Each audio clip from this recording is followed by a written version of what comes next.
પ્રશ્ન આપણા અનંત છે. ભાવાન વિંશતિધા ભિન્નાન સર્વ સંદેહ વારકાન. એટલે આપણું કહેવાનું તાત્પર્ય એ છે કે આપણા પ્રશ્ન તો આવા અગણિત છે આપણી પાસે, પણ આ બધા નિરાકરણ એક જ છે કે શ્રી મહાપ્રભુજીના ગ્રંથોની વાણીનું આપણે યથામતી અધ્યયન કરતા રહીએ, અને એનાથી આપણા કૃતિમાં ફરક આવશે.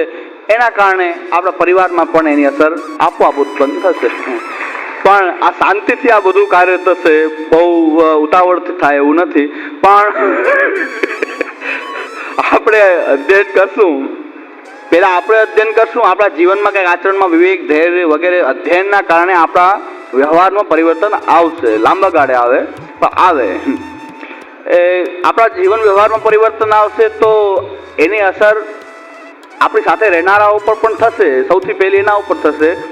અને આપણા વ્યવહારમાં પરિવર્તન આવશે એટલે આપણે પોતે જ દરેક પોતે જ સુધરશે. કોઈ કોઈને સુધારી શકે એવું નથી, દરેક પોતે જ સુધરે. અને શ્રી મહાપ્રભુજી એનું જ એવું સામર્થ્ય છે કે એની વાણી આજે આ સમયમાં પણ એ વાણી જે છે એ જ બધું ભક્તિ સિદ્ધ કરી રહી છે. શ્રી મહાપ્રભુજી દ્વારા જ આ બધું કાર્ય થઈ રહ્યું છે. આ સ્વવંશે સ્થાપિતા શેષસ્વ મહાત્મ્ય એ જ છે કે એનું મહાત્મ્ય એવું છે કે આપણે બધો વિશ્વાસ એના ઉપર રાખીને ચાલીએ.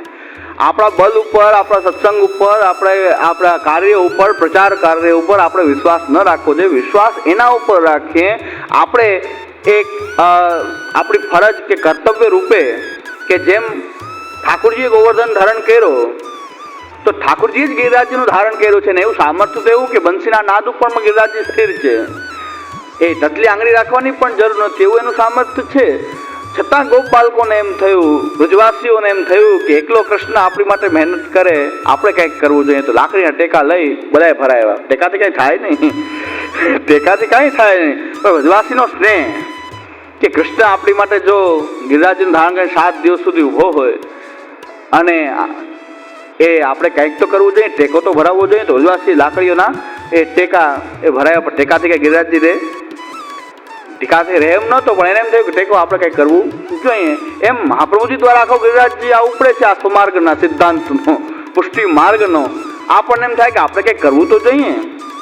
તો આપણે કંઈક કરીએ તો આપણે ટેકા ખાલી લાકડીના ભરાવીને ઊભા છીએ. હું આ શિબિરનો ટેકો આમ ભરાવું, તમે સાંભળીને કંઈક ટેકો ભરાવો.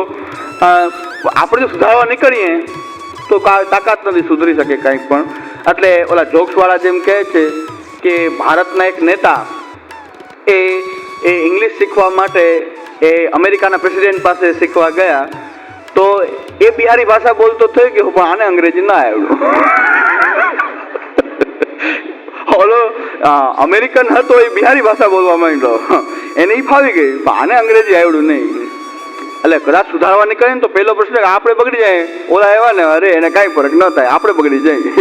કાયમી એનો સંગ કરી સુધારવા જઈએ, રોજ એની પાસે જઈએ, રોજ એની પાસે સુધારવા જઈએ તો આપણને પણ કંઈક મનથાળ મજા આવવા માંડે. તો એમ કે આ રસ્તો સારો છે, એ રસ રસિકન કો ભાયા, જીને નહીં ભાયા તો યહાં કાંઈ કો આયા. તો કદાચ એ રસ જો આપણને ભાવી ગયો, મોનથાર એકવાર જો ભાવી ગયો, પૂરું થઈ ગયું. તો આપણે ભેગા ગયા છે કે આ તો સાચો રસ્તો આ છે, સાચો આનંદ તો આ છે. ને આપણે તો શુષ્ક આનંદમાં બેઠા હતા, ન મોનથાર ને મઠરી ને લાડુ ને કાંઈ, ખાલી વાણી, મહાપ્રભુજીની વાણી જે છે. સસ્તું ભાડું સિદ્ધપુરની યાત્રા, અલગ કે સસ્તું ભાડું સિદ્ધપુરની યાત્રા. આમાં ન કોઈને જળે લેવડાવવું, જળની વ્યવસ્થા નહીં. કેવો સિદ્ધાંત કોઈ આપણે જળની કોઈની વ્યવસ્થા કરી.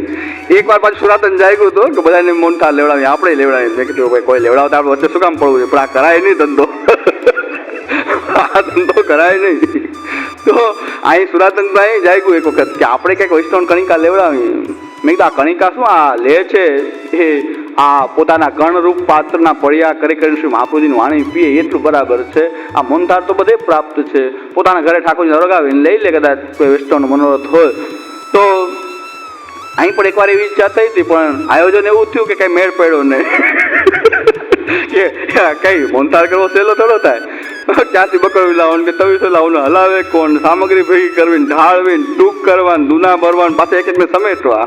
એટલે આ આયોજનમાં આપણી શિબિર પૂરી થઈ ગઈ. મેં કીધું સારું થયું, વાત હોય ગઈ, સારું થયું કે આયોજન મેળ જ ન પડે. કારણ કે આપણને ટાઈમ રહેતો જ નથી.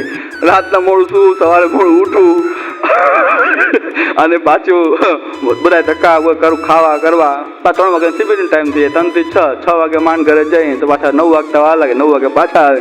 એટલે કુદરતી આખો ટાઈમ નીકળી ગયો. વચ્ચે પછી મને એમ થયું કે કદાચ એની ઈચ્છા છે બધાને લેવડાવવાની, તો પોતાના દ્રવ્યથી પોતાના ઠાકોરની સામે ગરોગાવે, વૈષ્ણવ પ્રસાદ લેવડાવે, તો આપણે શા માટે ના પાડવી, વચ્ચે પડવું? પણ મેં કીધું ભલે થોડીક વાર આયોજન કરે. આયોજન કરવામાં ટાઈમ વયો ગયો, પછી ખબર ન પડી ક્યારે મુંદાર થયો કે ન થયો. એટલે ઘણા મજા આવી જાતો.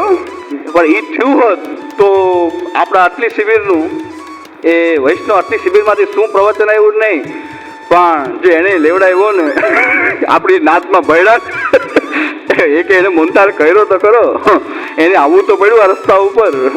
તો એક મુદ્દો સારો હાથમાં આવી જાય. પણ મહાપ્રભુજી રક્ષા કરી કે રહેવા દો. મહાપ્રભુજી કહે છે કે મારા સેવકોને પણ સૂચના છે, હાથે રસોઈ બનાવો અને હાથે રસોઈ બનાવીને જે બનાવ્યું દાળ રોટી ઠાકોરજીને ભોગ કરીને લો. મહાપ્રભુજી કહે આજ્ઞા કરતા. મહાપ્રભુજી સાથે રહેતા એમાં 2 વૈષ્ણવ છે મહાપ્રભુજી સાથે. એ આપની તપેલીમાં જેને કહેવાય આપણી તપેલી, એમાં 2 વૈષ્ણવની વ્યવસ્થા થતી, દામોદા હસાનજી કૃષ્ણદાસ મેઘન. એના સિવાય બધાને મહાપ્રભુજી સૂચના હતી કે રસોઈ બનાવો, બધાએ પોતાની રસોઈ કરો. મહાપ્રભુજી સાથે રહેતા એને મહાપ્રભુજી ક્યાં પછી ક્યાં ચિંતા, દરેક પોતાની રસોઈ કરતા હોય. અહીંયા કોઈને આપણે જલની વ્યવસ્થા નથી, જલ પીવું હોય તો લઈને આવે. આમ આપણી પાસે જેમ જલ છે એમ પોતે પ્લાસ્ટિકના શીશામાં લઈને આવે, મજા જેવું સમેટીને લાવે. શીશો એક પણ સમેટાઈ જાય એટલે મજા. પણ એ બધું કરીને આવવાનું એને કરવાનું ને પછી આપણે શું ચિંતા, ભલે શીશો લાવે કલેવો લાવે, આપણે શું વાંધો બેઠો ખાતો શિબિર સાંભળે, કાંઈ વાંધો નહીં. કોઈ ન રહેવાતું હોય તો ભેગો દૂધગરનો પ્રસાદ લાવે ને એ ખાયા કરે ને શિબિર સાંભળ્યા કરે, કાંઈ વાંધો નહીં. આપણે છૂટ છે એમાં કાંઈ વાંધો નથી. પણ આપણે આ બધી વ્યવસ્થા કરવી નહીં. જલની એને ખબર છે કાંઈ જલે મળવાનું નથી, લઈને આવવું હોય તો લઈને આવે, તરસ લાગે તો લઈને આવે. ખબર જ છે આ શિબિર એટલા ટાઈમથી થાય છે તો એ ખબર છે કે જલની વ્યવસ્થા હશે નહીં. ટૂંક લેવડાવવાનું તો વાત જવા દે, કે ટૂંકનો વાંધો છે ને, ટૂંક તો લેવડાવી નથી પણ જલે નથી લેવડાવ્યું. એવા આપણે બધા એવા છીએ. એટલે બધા સિદ્ધાંતવાદીઓ બધા આવા હોય. પણ મેં કીધું મહાપ્રભુજી પણ એવા હતા. એ કહેતા તમારે રસોઈ તમને જે બનાવવું હોય બનાવો. દરેક પોતાની રસોઈ બનાવે, પછી શું ચિંતા, દરેક પોતાની વ્યવસ્થા કરી લેતા હોય, પછી ચિંતા ક્યાં રહી? તો કાંઈ ચિંતા નહીં, કંઈ ભીતરની ચિંતા નહીં, કંઈ મંડાણ કરવા નહીં, કંઈ. ગોકુલનાથજીના સેવકો, ગોકુલનાથજીની વાર્તા પ્રસંગની અંદર ગોકુલનાથજીના સેવકોની વાર્તામાં આવે છે કે ધ્રોલ, આપ સૌરાષ્ટ્રની અંદર ધ્રોલ ગામ છે અને ત્યાં શ્રી ગોકુલનાથજી પધાર્યા. તો ધ્રોલના જે રાણી હતા શ્રી ગોકુલનાથજીના સેવક હતા. તો એમને એટલો આનંદ થયો કે ગુરુદેવ પધારે છે ગોકુલથી, એટલી સામગ્રીઓ સિદ્ધ કરી કે પધારે એટલે વૈષ્ણવ ઘણા સાથે આવશે, ગોકુલથી બધા સાથે વૈષ્ણવ આવશે, રસ્તામાં બધા વૈષ્ણવ ભરતા જ હશે, સાથે સાથે આવશે. અને બધાને પ્રસાદ લેવડાવવું, આવે એટલે વિલંબ ન થાય. સામગ્રીઓ સિદ્ધ કરી ઠાકોરજીને ભોગ ધરીને તૈયાર રાખ્યો કે વૈષ્ણવ આવે તરત પ્રસાદ લેવડાવવું. અને આ ગોકુલનાથજીની રસોઈની તપેલીની વ્યવસ્થા, રસોઈની વ્યવસ્થા એ તૈયાર રાખી કે આવે ને તરત કોઈ વિલંબ ન થાય, કોઈ પણ બાબત તરત જ આ રસોઈ કરીને એ ઠાકોરજીને ભોગ ધરીને આરોગે. અને બધી તૈયારી થઈ, એટલો ઉત્સાહ હતો રાણીનો. શ્રી ગોકુલનાથજી પધાર્યા અને રાણીએ વિનંતી કરી કે આપ જલ્દી નાહીને રસોઈ કરો, વૈષ્ણવની તો તૈયારી જ છે. વૈષ્ણવને બેસી કે અમારી સાથે રહેનારા એકેય વૈષ્ણવ તૈયાર પ્રસાદ લેતા નથી. રાણીનું આખું મનોરથનું કેન્સલ કરી નાખ્યું. ગોકુલનાથજી કીધું અમારા વૈષ્ણવ સાથે જે રહે છે એ તૈયાર પ્રસાદ ક્યારે લેતા નથી, એવી અમે ટેવ પાડી નથી. જો બધે તૈયાર પ્રસાદ ઉપર બેસી જવું એવી ટેવ નથી પાડી. દરેક પોતાની રસોઈ કરે છે અને જે બનાવવું હોય બનાવે અને ભોગ ધરીને લેતા હોય ભોગ ધરીને લે. એમને એમ જે કથા પક્ષવાળા હોય તો પ્રભુને વિનંતી કરીને એ મનથી સ્મરણ કરીને લે, સેવાવાળા ઠાકોરજીને ભોગ ધરીને લે, જે કરવું હોય એ દરેકની છૂટ છે.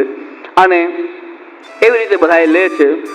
તો રાણીએ કીધું કે તો એમની ઈચ્છા, રાણીએ કહે એવો નથી કે નહીં લેવું જ પડે, ટૂંક લ્યો ને લ્યો મોટામાં. તો એવું કાંઈ રાણીએ કર્યું નહીં તો કાંઈ વાંધો નહીં, રસોઈ કરે. ગોકુલનાથજી આપની રસોઈ કરવા બધા. ગોકુલનાથજી એમ થયું કે રાણીનો ભાવ કેટલો છે, વૈષ્ણવ પ્રત્યેનો સ્નેહ કેટલો છે, કેટલી સામગ્રીઓ સિદ્ધ કરી, વૈષ્ણવને વિલંબ ન થાય, પ્રસાદ લેવડાવવાની ઈચ્છા છે. તો ગોકુલનાથજીને પણ એમ થયું કે આનું કંઈક માન રાખવું જોઈએ. તો રાણીને એમ કીધું કે એક ચમચી દહીં આ લોકોને લેવડાવો. દૂધઘર કે જારીવાળા ઘણી સામગ્રી તો હશે ને, એક દૂધઘર ટૂંક લેવડાવો એમ ન કીધું, એક દહીં ખાલી લેવડાવી દો. એટલે દહીંની એક ચમચી લેવડાવો, બસ એ તમારો મનોરથ થઈ જાય કે વૈષ્ણવ તમારું કંઈ લીધું. પણ અમારી સાથે વૈષ્ણવ રહેનારા જે છે તૈયાર પ્રસાદ લેતા નથી, બધા પોતાની રસોઈ કરી લે છે. ગોકુલનાથજી સુધી તો આ પરંપરા આપણને દેખાય છે કે દરેક વૈષ્ણવ સાથે ચાલનારા પોતાની રસોઈ પોતે કરતા હતા. દિનકરદાસ શેઠની વાર્તામાં આવે છે કે મહાપ્રભુજીની પાસે જ નિવાસ કર્યો કાયમ કથા સાંભળવા માટે. મહાપ્રભુજી જેવા કથા કહેનારા એ કોઈ મળી જાય તો દિનકરદાસ શેઠ કે બધું મૂકીને અહીં જ નિવાસ કરું, બસ એમની કથા સાંભળ્યા જ કરું. તો અડેલમાં રહેવા આવી ગયા છે, મહાપ્રભુજીના ઘરની પાસે જ રહેવા આવી ગયા, પણ રસોઈ પોતે કરતા. મહાપ્રભુજીએ પોથી ખોલી છે એવી ખબર પડતા જ અંગાખરી ખાલી એમ, અંગાખરી એટલે કે હાથે એમાં પાટલો વેલણ ન જોઈએ અને ન કે તાવડી કે લોઢી કે તાવડી જોઈએ, અને જે વસ્તુ સિદ્ધ થાય એને અંગાખરી કહેવાય. અંગાખરી આ રીતે હાથેથી રોટલી કરી, જાડી જાડી રોટલી કરીને એ ચૂલામાં બાજુમાં મૂકી દે અને એમાં ને એમાં એ શેકાઈ જાય, એ અંગાખરી કહેવાય. કે એમાં લોઢી કે તાવડી પણ ન જોઈએ, ન પાટલો વેલણ જોઈએ, ને કાંઈ જોઈએ. એટલે અંગાખરી કરી પણ શેકવાનો ટાઈમ ન રહ્યો અને મહાપ્રભુજી પોથી ખોલી લે, 1 મિનિટ એક શબ્દ પણ જવો જોઈએ નહીં, આવી કથાની આસક્તિ દિનકરદાસ શેઠની હતી. તો કાચી અંગાખરી લઈ અને જલ લઈ અને કથામાં આવીને બેસી ગયા. તો એવી કથાની આસક્તિ મહાપ્રભુજી જેવા વક્તા અને દિનકરદાસ શેઠ જેવા શ્રોતા, આસક્તિવાળા શ્રોતા, એ આપણે ત્યાં એ પ્રકટ ઉદાહરણ છે કે મહાપ્રભુજી પણ કથા કહેતા હોય અને એ મહાપ્રભુજી જેવા કથા કહેનારા જો પ્રાપ્ત થતા હોય તો દિનકરદાસ શેઠે કીધું કે એક શબ્દ પણ ચૂકવવો જોઈએ નહીં. તો આપણને પણ એ જ કથા મહાપ્રભુજીની પ્રાપ્ત છે, કાંઈ આપણે કાંઈ મૂંઝાવા જેવું નથી. એ જ શ્રી મહાપ્રભુજીની કથા આ છે, નમસ્કૃત્ય હરિમ બક્ષે તદ્ગુણાનામ ભેદકાન. એ જ મહાપ્રભુજીની વાણી છે. એ નમસ્કૃત્ય હરિમ બક્ષે તદ્ગુણાનામ ભેદકાન ભાવાન વિંસતિધા ભિન્નાન સર્વ સંદેહ વારકાન. આ વાણીનું તમે અવગાહન કરો. મહાપ્રભુજીના દરેક ગ્રંથ એવા છે કે સર્વ સંદેહને દૂર કરી દે. શાંત ચિત્તથી એનું અધ્યયન કરો, બસ. બીજું કાંઈ કરવાની જરૂર નથી, કોઈ સુધારા કરવાની જરૂર નથી, કોઈ ઝંડો ફરકાવવાની જરૂર નથી, કોઈ ક્યાંય આપણે સુધારા ઝુંબેશ ચલાવીને ક્યાંય નીકળવાની જરૂર નથી. બસ શ્રી મહાપ્રભુજીના ગ્રંથનો સ્વાધ્યાય કરો. આપણે બે મળીને કરીએ. મારી ભૂલ હશે હું સુધારીશ, તમારી ભૂલ તમે સુધારો. એટલે હું કંઈ સર્વગુણ સંપન્ન નથી કે નથી, તમે કંઈ સર્વગુણ સંપન્ન. આપણા બધામાં કંઈક દોષ છે, તમારા દોષ કંઈક છે, મારામાં પણ છે, પણ સાથે મળીને મહાપ્રભુજીની વાણીનો એ વિચાર કરીએ. તો વિચાર કરવા માટે એક જ વસ્તુ છે, અને મહાપ્રભુજીની વાણી સમજ તો થશે, આપોઆપ સ્થિર થશે. આપોઆપ જો પુષ્ટિ માર્ગી જીવ હશે તો એના જીવનની અંદર પરિવર્તન આવી જશે. બસ મહાપ્રભુજીની વાણી એને કોઈ પણ રીતે એના સુધી પહોંચાડવી જોઈએ, એને સુધી પહોંચતી કરવી જોઈએ. પછી એનો અધિકાર કેવો છે એ જાણે, મહાપ્રભુ જાણે, પણ એના સુધી વાણી તો પહોંચવી જોઈએ. અને એના માટે અત્યારે ઘણા માધ્યમો છે કે વક્તા કદાચ કોઈ આપણને પ્રાપ્ત ન થાય, ભગવત ભક્ત કોઈ પ્રાપ્ત ન થાય, પણ મહાપ્રભુજીની આ નિષ્ઠા રાખનાર વલ્લભ વંશજોની વાણી કેસેટ રૂપે, DVD રૂપે આપણને પ્રાપ્ત થાય છે અને આપણે એનું શ્રવણ કીર્તન કરી શકીએ છીએ. એમની સાથે આપણે શ્રવણ કીર્તન કરી શકીએ છીએ. એટલે કહેવાનું તાત્પર્ય છે કે આ 20 પ્રકારના ભાવોના ભેદ જે છે એના કારણે ભગવત ગુણોની અંદર પણ એ પ્રકારનું પરિવર્તન, એ વિભેદ જોવા મળે છે. અને એને જાણી લેવાથી સર્વ સંદેહનું વારણ થઈ જાય છે કે વક્તા વિષયના કાંઈ સર્વ સંદેહ છે, ભગવત ગુણગાન વિષયના સંદેહ છે, એ બધા જ સંદેહ આ ભેદને જાણી લેવાથી દૂર થઈ જાય છે. હવે 20 ભેદ શું કામ? 20 ભેદ શું કામ? તો કહે છે કે શાસ્ત્રની અંદર જલના જે ભેદ, વેદની 33 સંહિતામાં જે 20 ભેદ બતાવેલા છે, એ 20 ભેદ અનુસાર જલ એકને એક છે, પણ એના આધાર રૂપ જે પાત્ર છે એમાં પરિવર્તન થવાથી જલના ગુણ ધર્મ, જે જલ પવિત્ર કરનારું છે એ જલ પાછું મલિન ગણાય. જો એવા પાત્રમાં પડે ત્યારે એને જ મલિન ગણવામાં આવે છે. એ જ રીતે ભગવત ગુણગાન પણ, ભગવાનના ગુણો પણ એવા છે કે સર્વ સાક્ષાત ભગવત રૂપ હોય, રસાત્મક હોય, આનંદ રૂપ હોય, પણ જે આધાર પાત્ર, જે જીવ અને એના ભાવરૂપ આધાર પાત્રમાં ગુણ હોય અને એના દ્વારા જે જ્યારે નીકળે છે ત્યારે પણ એ મલિન, એ શ્રેયસ્કર છે કે મલિન છે, સંગ કરવા યોગ્ય છે કે નહીં, આધાર પાત્રને આધારે એના ગુણધર્મો જે છે એમાં પણ પરિવર્તન અને વિભેદ જોવા મળે છે. તો 20 પ્રકારના ભેદ જલના એ 33 સંહિતામાં બતાવેલા છે. એના આધારે 20 પ્રકારના વક્તાના ભેદ શ્રી આચાર્યને આ ગ્રંથની અંદર આપણને એ બતાવેલા છે. તો એનું અધ્યયન કરવાથી કયું જલ આપણે લેવું, આપણે આ માથાકૂટ તો આપણે ત્યાં તો બહુ જ છે, કોઈ સંપ્રદાયમાં હોય કે ન હોય, નળનું જલ ને કૂવાનું જલ ને બોરિંગનું જલ. હમણાં હું રાયપુર ગયો ત્યારે વૈષ્ણવ મને કીધું મુકામની વ્યવસ્થા કરાવી કે બને વૈષ્ણવનું ગમે એવું ઘર હોય, જેમ કૃષ્ણદાસજીએ કીધું ને કે પંડિત હોય અન્યાશ્રય હોય નહીં ચાલે, પણ ગોકુળનો શુદ્ર એ ભંગી હશે એને કેવું જલ લેવડાવી દે. કૃષ્ણદાસજીએ કીધું કે ગોકુળનો ભંગી, ગોકુળના સંબંધ વાળો તો છે, એ ભંગી જલ લેવડાવે ચાલશે, પણ બહુ મહાન પંડિત અન્યાશ્રય હશે એ નહીં ચાલે અમારે. કૃષ્ણદાસજીને બહુ એ પ્યાસ લાગી, તો એમ કીધું કે કોણ અત્યારે કોણ જલ લેવડાવે, નથી કોઈ આજુબાજુ મરજાદી, નથી વૈષ્ણવ, કોણ જલ લેવડાવે? તો એક પંડિતો ઘણા છે, કોઈ પંડિત લઈ આવીએ કે જલ લેવડાવી દે, સારો શુદ્ધ આચાર વાળો પંડિત, પણ અન્યાશ્રય હોય તો એ નહીં ચાલે, એ છોવાશે. પણ ગોકુળનો ભંગી એક છે તો એ ચાલશે કે એ ચાલશે? ગોકુળનો ભંગી જલ લેવડાવે તો ચાલે, પણ ઓલો પંડિત લેવડાવે નહીં ચાલે, પણ ગોકુળનો સંબંધિત છે એટલે.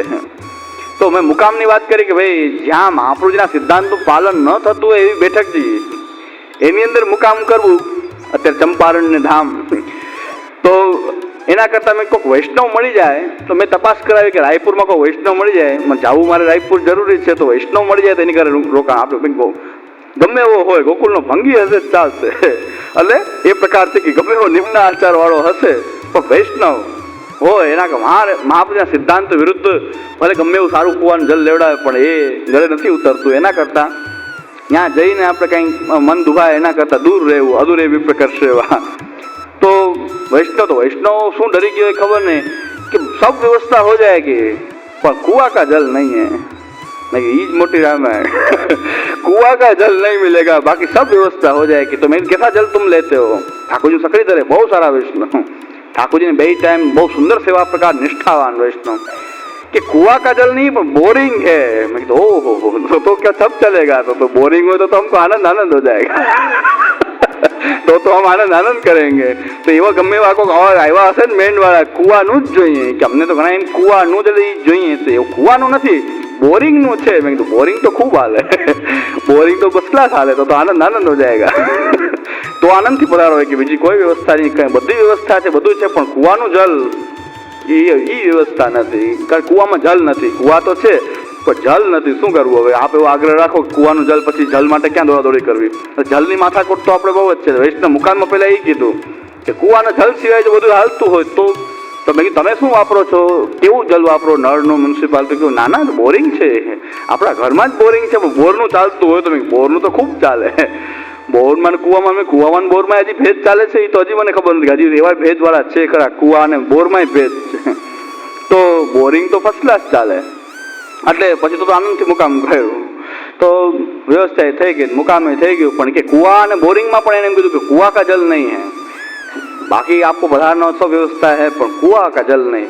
તો કુવાનું જલ ને બોરિંગની જલની અપરસ ને કુવાના જલની અપરસ ને ખાસાનો બોર ને એ બોરમાં પાછો ખાસાનો બોર, આપણો પર્સનલ ખાસાનો બોર ને બહારનો બોર અને નળનું જલ ને અપરસના ભેદ આપણે જલને આધારે જ બહુ નક્કી થાય છે કે કુવાના જલવાળી અપરસ, નળના જલવાળી અપરસ. પછી આપણે પાછું એવું છે કુવાની પ્રાધાનતા હોય પછી બધું ચાલે, કુવાનું જલ હોય પછી બધું ચાલતું હોય. કુવાના જલથી ખાલી નાહે ધોએ એ કુવાનું જલ હોય, બાકી ઘણું બધું બીજું ચાલ્યું જતું હોય તો વાંધો ન આવે, પણ જલ કુવાનું ચાલે. તો આવા ભેદને આપણે બહુ સમજીએ, પુષ્ટિ માર્ગીઓ જલ ને નળની જલ ને કુવાના જલ એને આપણે બહુ સારી રીતે સમજીએ, એટલે એ આપણને સમજાઈ જાય. અને મુંબઈમાં તો કોઈને ભૂલે ચૂકે તમે કુવાના જલનું કહો તો તમને લાવી દે તો લેવાય નહીં, ગટરું બધું એમાં જ જાય.